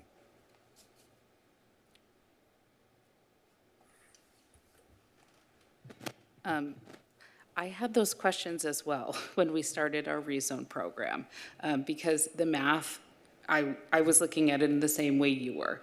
And our economic development manager explained it. Actually, I'm going to simplify it a little bit just so that it's understandable. But for me, yeah, these numbers are taken from SCAG, and what it's doing is pulling from like job projections mostly. And it's a lot more conservative than if we were to look at what was pulled, the methodologies that were used for the housing element, which was to identify potential demand based on a number of subsets. So proximity to schools, amenities, jobs. So this is only looking at one subset of forecasting, and it's the most up-to-date population information that we have.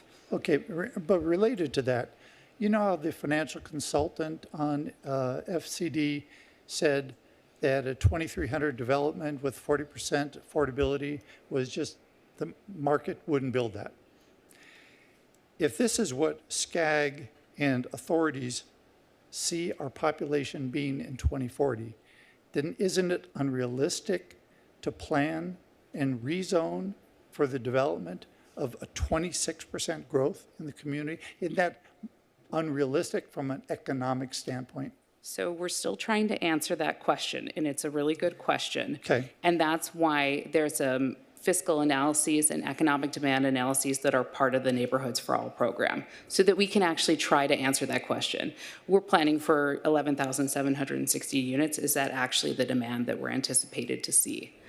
So it's a more up-to-date and detailed analysis to hopefully answer that question. All right, I think that's it for now. Thank you very much. Okay. Commissioner Dixon. And thank you, Vice Chair Zick. You asked most of my questions, but really quickly, so for the RENA, and I know we've been through this a lot, and I know there's been challenges to it, and I know we challenged it, but just to follow up on that question, what population number did they use for 11,700 and whatever?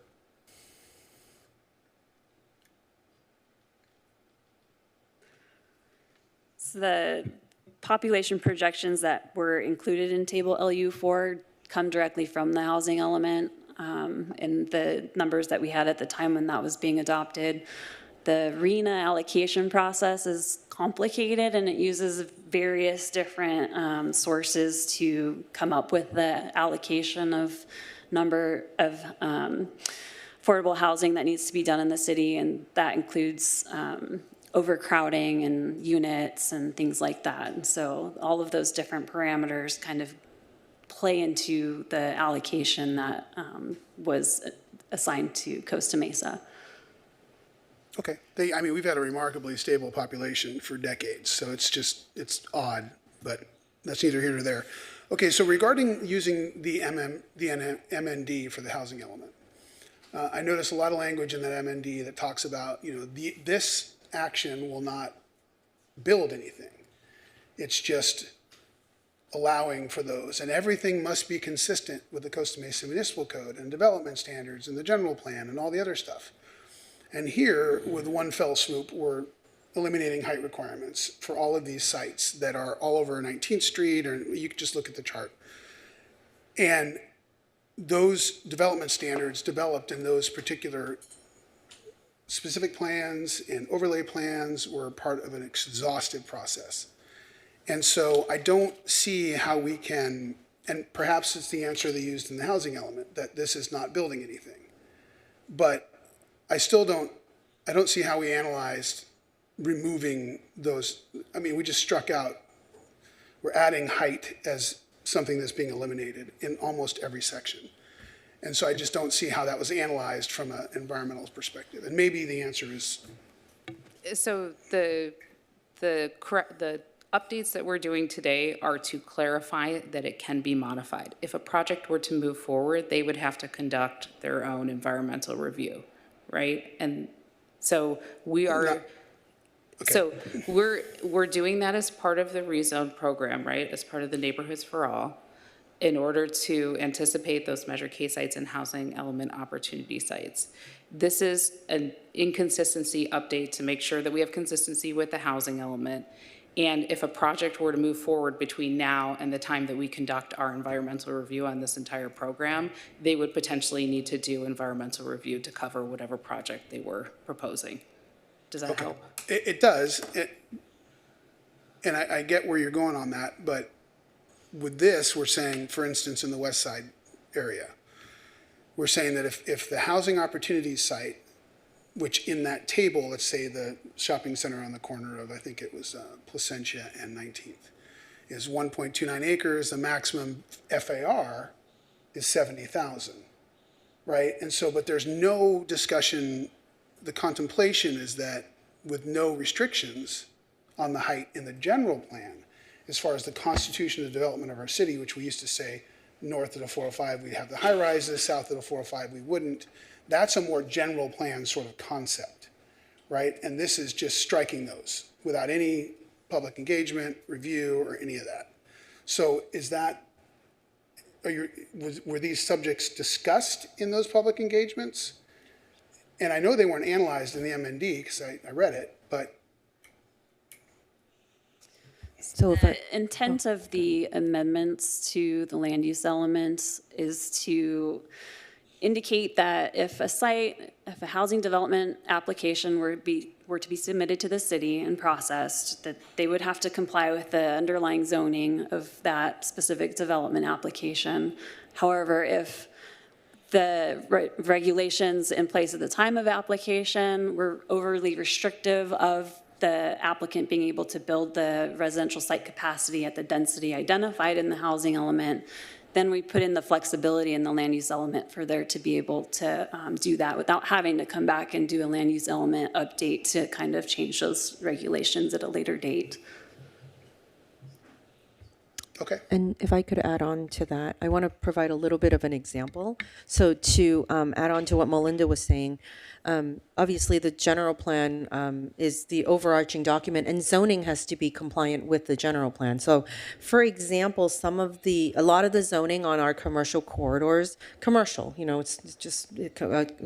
red on the land use map. The zoning table today has height limits for that, and it's 2 stories and 30 feet. Now, if a project comes in before neighborhoods where we all belong, before the zoning is changed, and they're applying for a site-specific zone change, that site-specific zone change would be consistent with the language proposed in the land use element, in that the land use element says standards can be modified to accommodate development on the housing opportunity sites identified in the housing element, right? It would be consistent with that, but they would go through the process to amend the height limit, because the height limit as it stands today, table 13-44, says 2 stories and 30 feet. So there is a height limit, and they would have to change that. Now, as part of neighborhoods where we all belong, the city is working through changing development standards to ensure that they can accommodate that density. What that height limit is, I don't know today, sitting here, but as we work through what form, what floor area ratio, what height is needed to accommodate certain densities, that will come out through the rezoning process. But even that needs to be consistent with the housing element and the land use element. And so the proposed language in tonight's land use element is to ensure that those future actions can be consistent. So I hope that frames it a little better. Yeah. All right, thank you. Commissioner Martinez? I just want to make this point abundantly clear, because this is the phrase that keeps popping up in this update, which is that we have to realize the site capacity that is identified in the housing element. So I cannot propose building the Empire State Building on one of these sites, right? I have to, we have to just be able to meet what's in the housing element. We're not just completely eliminating height limits. We're not just completely eliminating FAR. We're just saying that you have to be able to meet what's in the housing element. Is that correct? That's correct. And also the Neighborhoods Where We All Belong program will have objective standards for these housing element sites. It'll have height, it'll have setbacks, lot coverage, all of those typical development standards. Thank you. All right. I'll just follow up on that. I think it was referenced in the staff report. Costa Mesa's general plan is a bit of an anomaly in that we do have site-specific development standards in the general plan, correct? So that overcomplicates things in some way. Okay, no more questions, staff? I'll open the public comment portion now. I don't see anybody. Oh, look at you magically appear. Your timing is impeccable, Mr. Tabota. Appreciate you accommodating my timing. I didn't even get to finish the rest of it, but we'll get to that after. You can have the floor now. No, Ralph Tabota, longtime resident. I just wanted to thank the commissioners for a lot of good questions. sitting in the audience and listening to the questions and the answers. I learned quite a bit tonight, so I appreciate the Q&A. Thank you. Thank you. Okay, Anna, do we have anybody on phone or by Zoom? Cynthia McDonald, you may provide your public comment. Go ahead, Ms. McDonald. Okay, good evening, commissioners. I want to follow up on the email I sent earlier this afternoon. I apologize for not identifying the noticing issues sooner. I disagree with the city attorney's interpretation. I can read the ordinance, which is, if you get to that section, notices of the hearing shall be mailed to all property owners and occupants within a 500-foot radius of the project site. Okay, then it goes, except for the application's construction of a building 150 feet or more in height. Well, of course, this isn't a 150 feet building. We know that. It's a rezone. And the rezone is contained in the table above this noticing provision, which shows that it's required to be noticed. And the city is the proponent of the project here. It doesn't have to be a property owner when it comes to rezoning. At any rate, the public deserves fair opportunity to comment on proposed changes that could significantly affect their neighborhoods and overall quality of life. Notices sent in 2021 or even last year are insufficient. Property ownership may have changed since then, and prior owners may no longer be aware of the potential impacts of the housing element update. The city must ensure that current property owners receive proper notice before this item is brought forward for consideration. Additionally, I want to raise a concern about regarding the lack of reference in the agenda report to Measure Y implications for the upzone properties. The proposed amendments to the land use element suggest increased densities and building heights for parcels within specific plan, urban plan, and overlay areas to meet residential site capacity goals. And while some of those parcels may not currently be developed with residential units, they hold entitlements through existing plans to allow for residential development. If the proposed changes resulted in an increased development potential for these entitled sites, the changes may trigger a public vote under Measure Y. This critical aspect should have been clearly addressed in the agenda report and must be considered before any action is taken. Lastly, I note there appears to be no coordination with the circulation element, despite the fact that increased density and height will inevitably impact traffic patterns. This, too, may constitute a Measure Y trigger for properties within existing residential entitlements and should be evaluated accordingly. Given these concerns, I respectfully urge the Planning Commission to defer consideration of this item until proper noticing has been completed and the implications of Measure Y have been thoroughly assessed and disclosed. Thank you. Thank you. Anna, do we have anybody else on Zoom or phone? No, we do not, Mr. Chairman. Okay, I'm going to close the public comment portion of the public hearing. Commissioners, any further questions of staff? Yes. Sorry, I missed the window before you opened it up to a public comment. I wanted to ask on page 205, you touch upon opportunities for, what's the term? The West Side development. What's the term you use here? Opportunities for first-time ownership on the West Side.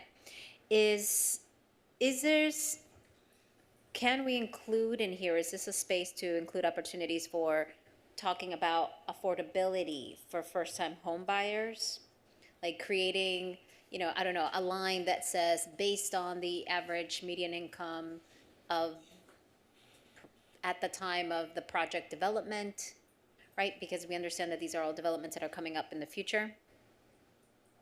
So I'm looking at, it's at the top of page 205, the Mesa West Residential Ownership Urban Plan.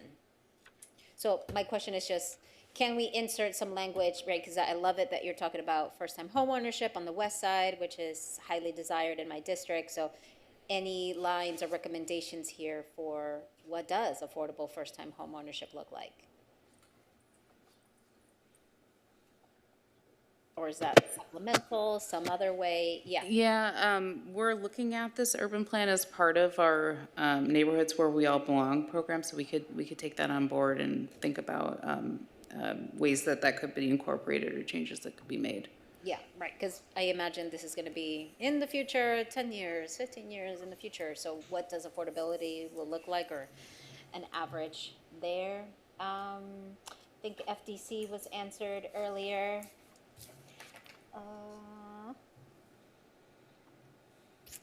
Oh, and is there opportunities to include in the land use element, and pardon me if I missed it somewhere, but as we embark on this very ambitious plan to include opportunities to increase the tree canopy as we develop the city further, right? Ensuring that developments that come up have, right, drought resistant landscape, increase the count, the tree count for the city to continue to qualify as an arbor city. And I think I did see also, so first I'll answer if you have a response for that. Again, I apologize if I missed that somewhere along the lines.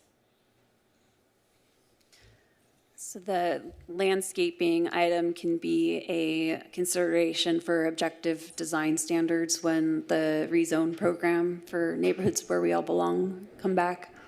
Okay. And so I imagine the same for, again, as we continue to expand this land use element to also include a interweaving of our city of the arts branding. And, you know, again, I don't know what that looks like exactly, but just I'm thinking of projects like, what is it, the Beehive?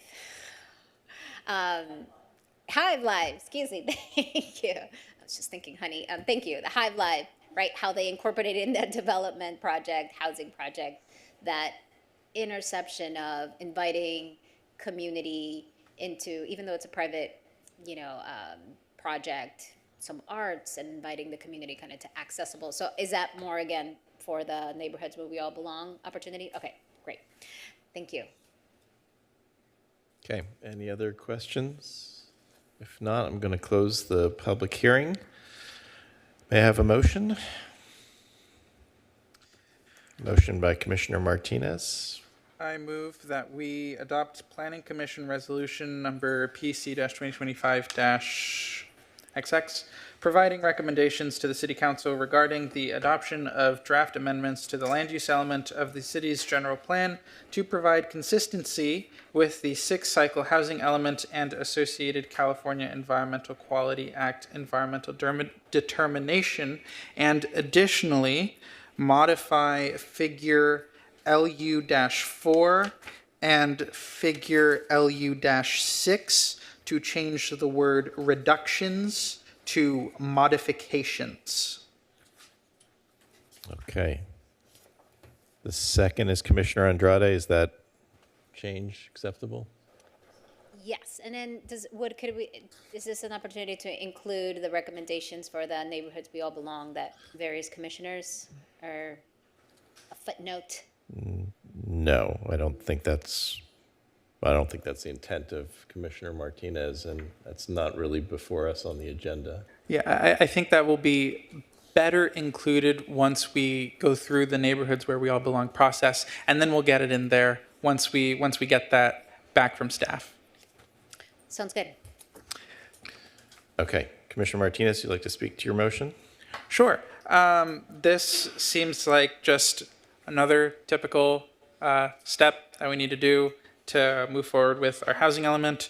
All we're doing in the land use element is we're saying, hey, the housing element exists. We should do what's in the housing element because we need to do that. So I think this is a good step forward, and I look forward to the next steps of moving forward with the zoning code amendments and specific plan amendments. Thank you. Commissioner Andrade, would you like to speak to your second? Yeah, just along those lines, thank you for the great work and carefully combing through opportunities for improvement and making our code consistent across the board for the future of our city. So thank you. Any other comments by commissioners? Vice Chair Zick? Yeah. I did not pull up the housing element update and compare it with everything that's included in this technical update.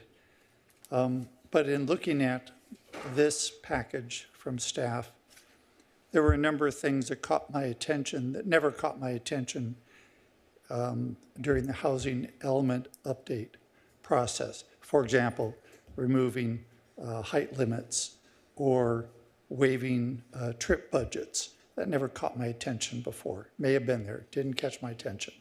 What also didn't catch my attention were things like taking the Seegerstorm Home Ranch, which was an extensive entitlement process, tremendous amount of planning, engineering, community engagement, public hearings, resulting in an entitlement. And with the stroke of a pen, essentially adding it to a spreadsheet, they now have the ability to put residential there. That didn't catch my attention during the housing element update. And if it didn't catch my attention, I can't help but think it might not have caught the attention of other members of the public. And that may be neither here nor there. So I started wondering, really, why is this topic getting so much attention? This topic that we're talking about. You know, if it was pretty straightforward, do you really need a recommendation from Planning Commission? Maybe process dictates that. But there is a perceived, some people think it's real, housing crisis. In Costa Mesa and California, this term housing crisis is used in a lot of major cities across the United States. There are a lot of subjects where the word crisis is added on, maybe to help draw attention to whatever the issue is a person is pushing. I don't ascribe to that. There's also a lot of talk about an affordability crisis. And I understand in general what people are concerned about there, but that's why this is getting so much attention. That's why in this list of 97 sites, the majority of them, maybe all of them, I didn't do the math on all of them, show a 15% provision for affordable housing. It's getting a lot of attention.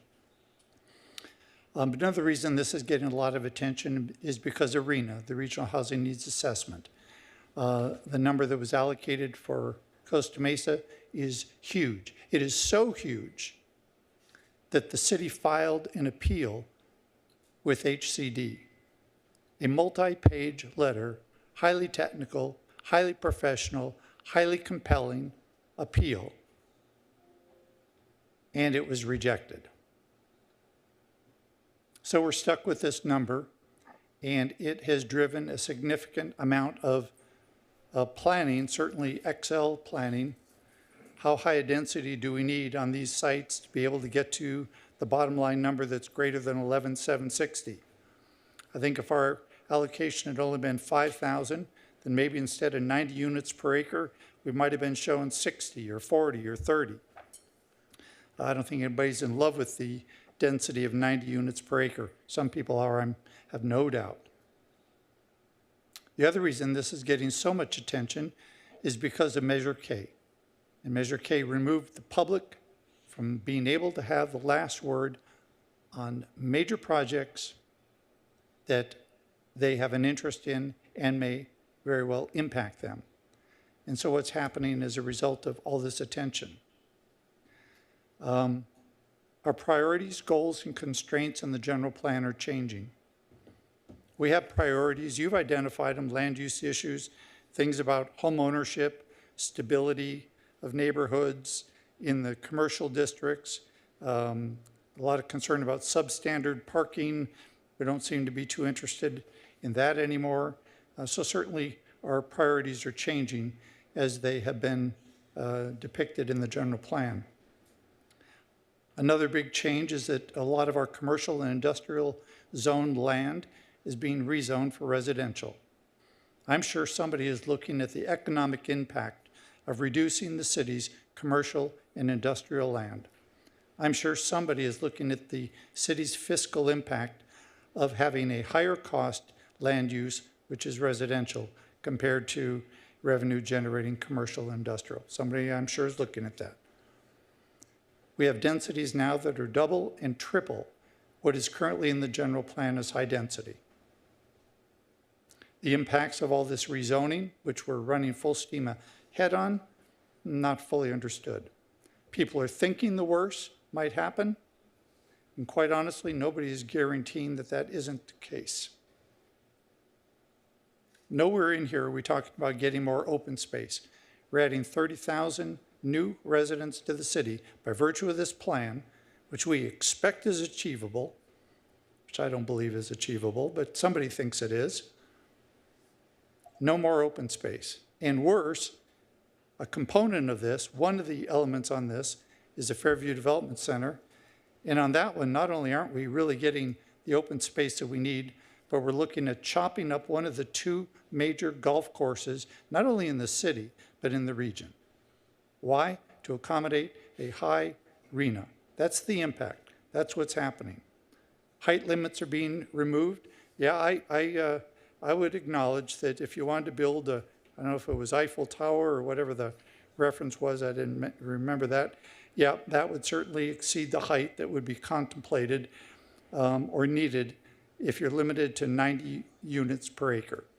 Maybe 9 stories is all you'd be able to do and not any higher than that. So you're right, you couldn't do an Eiffel Tower. But height limits being removed, particularly south of the 405, I don't know that homeowners knew that when they voted for Measure K. I don't know that they knew that when the housing element was before council, but that's what we're doing now. Spot zoning, there's been a lot of talk about spot zoning being a problem, something we shouldn't do. Measure K and these housing element sites, this is the definition of spot zoning. So if you don't like spot zoning, you're not going to like this plan. We run the risk of having incompatible adjacent uses the way we're doing this. Commercial corridors, particularly, are going to be affected by this if a high-rise or high-density residential development goes in right next to existing commercial enterprises. It will have an effect on them. And I can't help but think residents aren't really aware of this. And part of the reason I think that is because I pulled up the original Measure K flyers created by the city, distributed by the city, advertised by the city, advocated for by the city. And it's specific about what they say Measure K will be and do. In fact, it's titled Facts About Measure K. It will preserve residential neighborhoods. That's a claim. Residential neighborhoods will be unaffected by Measure K. That's what it says. It's not entirely true, and it's not entirely true in 2 aspects. One is, if you have an existing neighborhood that is adjacent to a Measure K site that is developed with a high-density, high-rise project, it's next to you, you're affected. The other reason this is a little bit misleading, and not intentionally maybe, is while Measure K may not have dug into residential neighborhoods' character and changes, the state certainly has, with SB 9, SB 10, AB 68, AB 881, AB 976, AB 1332, AB 2097. So while Measure K may have preserved residential neighborhoods, state wasn't part of that plan. They're going after them. Second of the 6 promises, revitalize commercial and industrial corridors. This claim says we are going to attract new businesses and revitalize the major corridors. The implication is we're going to have new businesses and revitalize businesses on the major corridors. It doesn't say we're going to rezone these things for residential, yet that's exactly what we're doing. The third promise, create affordable housing opportunities. It says that there's regulations that create barriers. I believe that might be true. And it says that the measure will allow for the creation of affordable housing That's possible. What the measure is really doing is creating the opportunity to build over 16,000 units in the city. How many of those are going to end up being affordable? If you really care about affordable, it's a small percentage of that number, yet that's what was sold. Protect the environment, parks, and open space. That's the fourth promise. Protect parks by focusing development on major corridors only. I'm not quite sure how that protects parks unless it implies that we're not going to develop on our parks. Good to know that. And it also says specifically, and restricting building heights. We know that's not true. The fifth of the sixth promise says, maintain local control. And it says, and these are all quotes I'm reading, this measure will help Costa Mesa control what can and can't be built in the city. Measure K will help protect against regulations that limit local control. Maybe we tried, but clearly that is not the case. RENA is steamrolling our entire local control construct. And the last one, require developers to pay fees to mitigate traffic and improve parks. Well, developers will have to pay their fair share to improve roads and parks, great. And this fee will help to acquire open space. I haven't seen anywhere where we're talking about acquiring open space. Nowhere. These are the promises. No residentially zoned parcels will be subject to land use changes under Measure K. That's the sales pitch. I don't know if this was wishful thinking, active deception, inexperience, a combination thereof, but by only 22 votes, only half the city approved Measure K. The other half were against it. And yet we're moving full steam ahead, implementing a whole bunch of things that I can't help but think the residents don't know about and wouldn't support if they did. And when are they going to find out about this? Once a project is approved and built. And then this chamber will be full of people. How could you let this happen? I'm not supporting the motion because I'm not going to let it happen by one vote. Any further comments, commissioners? Commissioner Andrade? Yeah. I'd like to just also share some perspective, just, I guess, from just some perspective. I'm sure some of you all know and city staff know about 211. Anybody heard about 211? An essential resource hotline for the community. Any kind of need an individual has can call that number. And data shows provided by 211 that last year, 5,200 residents in Costa Mesa called that line for help. The primary concerns were housing needs and food assistance. We understand that the real cost of living in our community is not just defined by how much you make and what's the estimated cost of living for an apartment, because that doesn't include transportation, food, daycare, all of that good stuff. So we know, based on data provided by our county-wide, that there are 7,000 Orange County residents that are housing insecure. So these are either families that are in our school districts right here in Newport Mesa that live in cars, live in shelters, are doubled and tripled up in 1-bedroom or 2-bedroom units. So we're talking like 2-3 families in the 2-bedroom unit. Can you just pause for a moment and think about what that looks like?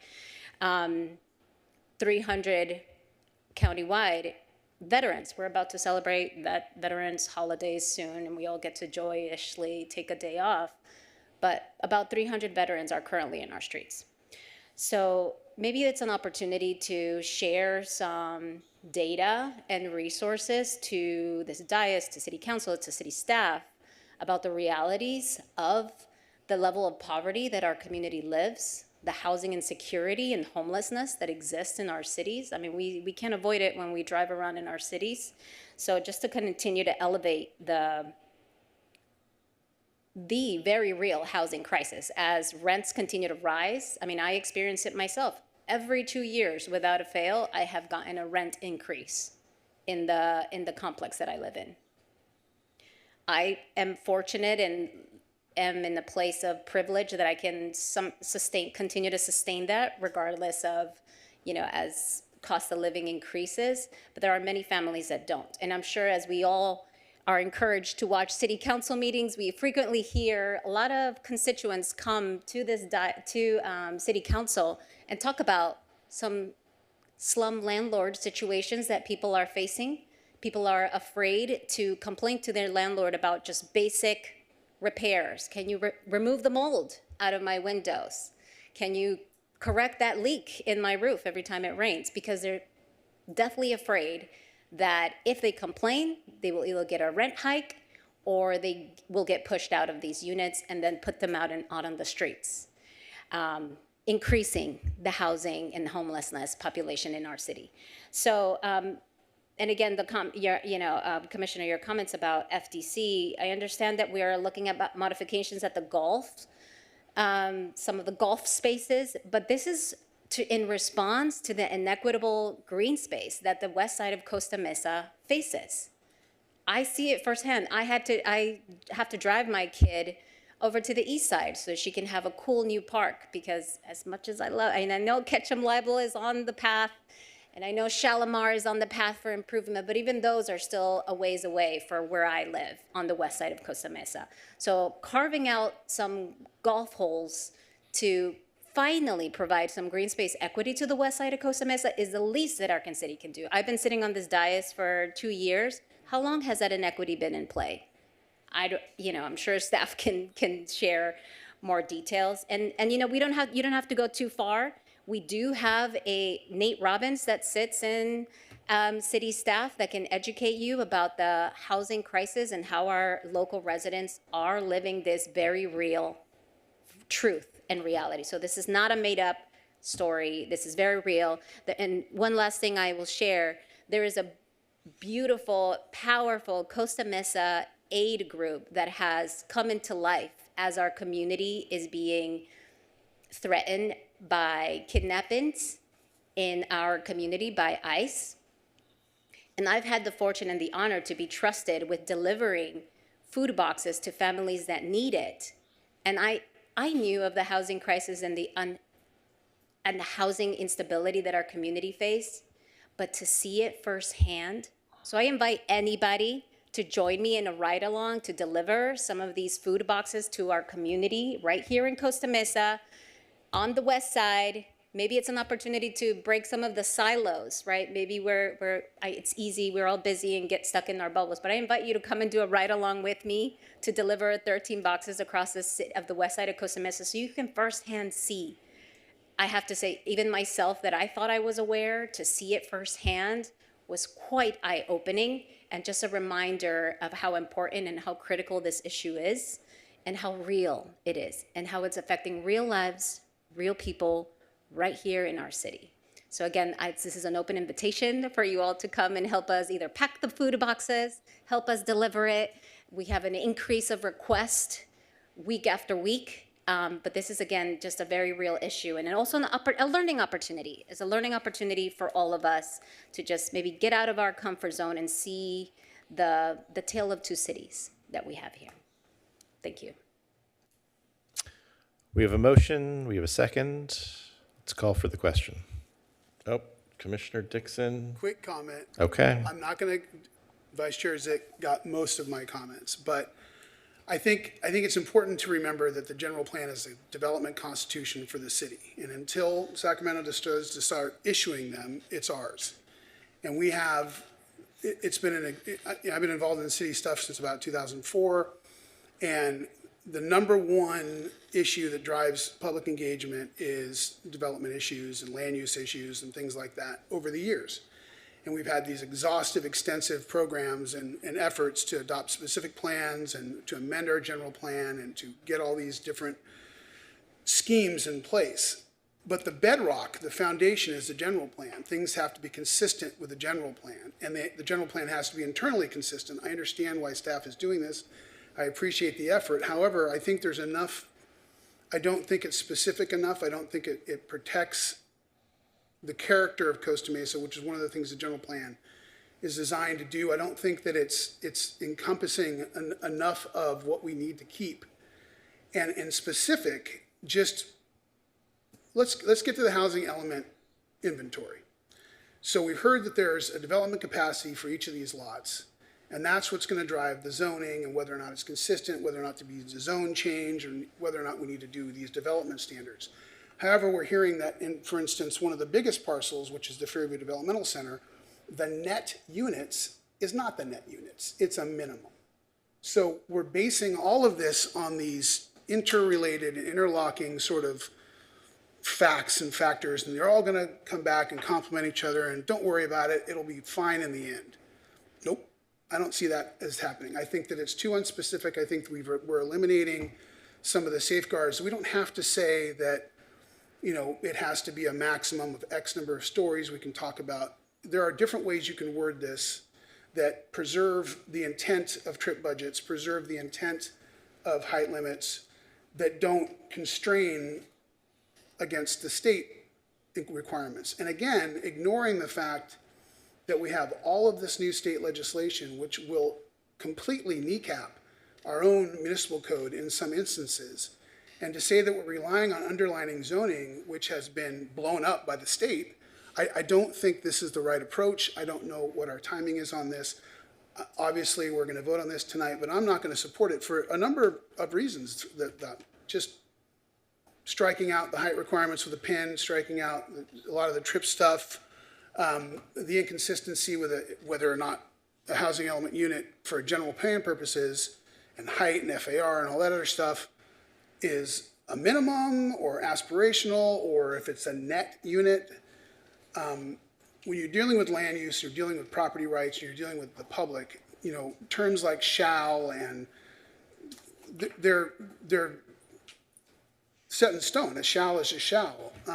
On the Fairview Developmental Center, the staff report or the amended language puts in what the requirements of the state legislation are while conveniently leaving out the part that says shall be consistent with 1,500 to 2,500. So I think when we're coming down to things as core and as foundational as a general plan, we cannot be loosey-goosey. We cannot leave things up in the air. We have to do it. We have to create it and structure it and amend it in a way that preserves what the public's intent is while complying with applicable law, not just throw everything out and say, well, we'll deal with it in the future. We don't know exactly what's going to happen. So I understand what staff's trying to do. I would love to be able to vote on this tonight, but it's not nearly what I'm looking for, and I can't support it. So that's my comments. Okay. I'll call for the question in 1 second. I'll explain why I'm supporting this motion. The housing element went through an exhaustive process with the public as well as with council and planning commission. All of that was decided a few years ago. This is really just a cleanup, a technical one at that. There's no major policy changes. There's no additional analysis that needs to be done. We can talk all we want about whether or not this meets the needs of Costa Mesa or people's individual feelings or ideological perspectives, but the bottom line is that we have to have an internally consistent constitution. That's what's called for here. That's all we're really voting on. And quite frankly, where the rubber really does meet the road is not so much in the Constitution itself, it's going to be in the rezoning. That's where everybody has an opportunity to talk about implementation of regulations. So I encourage folks to participate in that process, to get involved. If you want to encourage other people, please do. This should be a community-wide process. But for my purposes tonight, this is, to me, a very, very narrow ask and one I'm willing to agree to and send to the council for their final approval. So with that, let's call for the question. That motion carries 5-2 with Vice Chair Zick and Commissioner Dixon voting no. All right, we have no old business and no new business. Departmental reports. Mr. Yang, Public Services. Good evening. So Chair Harlan, Vice Chair Zick, and honorable members of the Planning Commission, good evening. It's my pleasure to present to you tonight's Public Works report. First report is Walk to School Day. It's an annual event held in October that encourages healthy habits, community building, and safe pedestrian and biking routes to school. One was held last week, Wednesday, October 8th, with various schools participating, such as Victoria, Sonora, College Park, Kaiser, etc. This week, Wednesday, October 15th, Walk to School Day continues with Whittier, Paularino, Wilson, Adams, and Davis Elementary Schools all participating. So come one and come all. Next to report is the Community Bike Skills Workshop that Commissioner Martinez mentioned in his commissioner reports. So briefly, it's going to be held at the Costa Mesa Senior Center at 695 West 19th Street from 1 to 5 p.m. It's a free event to teach kids and young adults about bike safety, learning the rules of the road, and bike skills. And also free tune-ups to bicycles will be given as well. So again, everyone is welcome to come and join. Lastly, Public Works is proud to announce that construction along Fairview Road between Fair Drive to Newport Boulevard starts this week. The planned road will involve replace degraded roadway sections and new paving, and also renewed street striping, improved bicycle lanes, and green conflict zones. And also a new crossing for pedestrians called the Hawk Signal will be provided south of Loyola Road to improve connections to College Park Elementary School. So that completes my Public Works report, and I now defer back to the chair. Thank you very much. Development Services, Director Tai. Thank you, Chair and members of the Planning Commission. Just a quick update on some recent City Council actions. On October 7th, the City Council heard the appeal of a small lot subdivision at 2308 Santa Ana Avenue and upheld the Planning Commission's decision to approve that small lot subdivision with the construction of the 2 single-family homes. The City Council also approved second reading of the technical code cleanup updates that the Planning Commission had previously heard. Those updates will take effect November 6th. At the upcoming City Council meeting, currently on the agenda, the appeal of a cannabis business permit for Culture Cannabis Club at 2301 Newport. And also, the City Council will be discussing the Fairview Developmental Center scope of environmental study that the Planning Commission previously forwarded a recommendation on. And then coming up on November 4th at City Council, we will be taking the Planning Commission's recommendation on the land use element general plan amendment tonight. And peripherally also the triennial building and fire code updates are happening this year, so those will be presented to City Council. And just by way of a brief primer, there aren't a lot of changes. Assembly Bill 130 essentially froze a lot of the building code changes for residential development as a way of minimizing the number of adjustments that developers and architects had to make to plans.